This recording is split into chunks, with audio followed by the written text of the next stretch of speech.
As you dream, you would be the child who used to see the birds flying in the sky and always had a keen desire to fly like birds in the sky.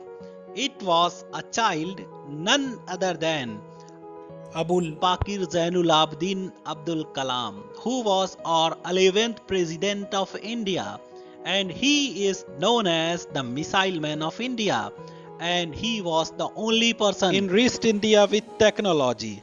His father, Zainul Abidin, was not much educated, but he had great innate wisdom and he was a wise man and he used to handle everything very easily. His mother, Ashiamma, was a kind hearted lady.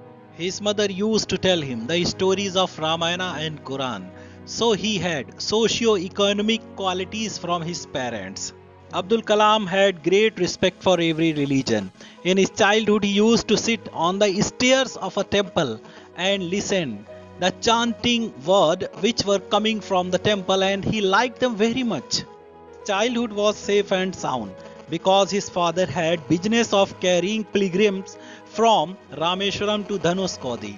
But once he had a great loss in his business. At that time they had to suffer economically, but Abdul Kalam helped him by selling newspaper. It was very difficult to carry his education and his sister had to sell his gold bangles to carry on his studies, and he always missed this incident throughout his life. In his childhood, he had three friends, Ramananda Shastri, Shiv Prakashan and Arvindan. One day a new teacher came to his school. He was sitting in the front line. At that time he was wearing a cap. He considered that it was a Muslim boy. He asked Kalam to sit at last because he could not digest that a Muslim was sitting with Brahmins. So he asked him to do so. At that time Ramananda Shastri was shocked to see this. So he stood up and sat with Kalam. When Ramananda Shastri went to his house, he told everything to his father.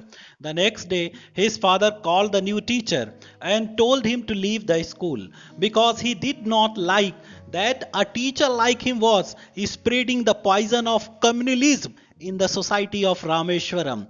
So the teacher begged pardon and not to do it again. It was his lifetime dream. He wanted to join Indian Air Force, but unfortunately he lost it only by one position, and there were only 8 positions available and he was on the ninth. At that time he was very much upset because he thought that his family had done so much for him and he did nothing for them. And he also thought of suicide. Fortunately, a saint met him and told him that something brighter, something unique was written in his destiny. So he carried on to pursue his aim and did a lot of work. Later on, he became a scientist in aeronautical development. He worked with Vikram Sarabhai when ISRO's first satellite was launched in 1969.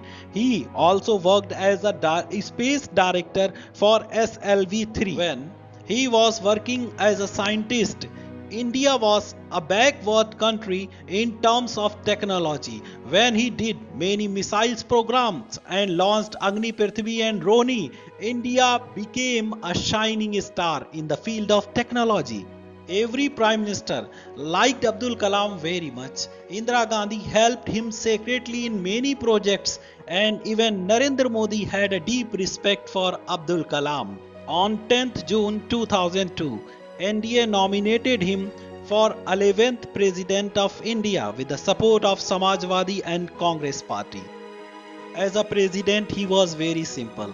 He had few pair of suits, and the prizes which were given to him by other countries, he donated him to Government of India.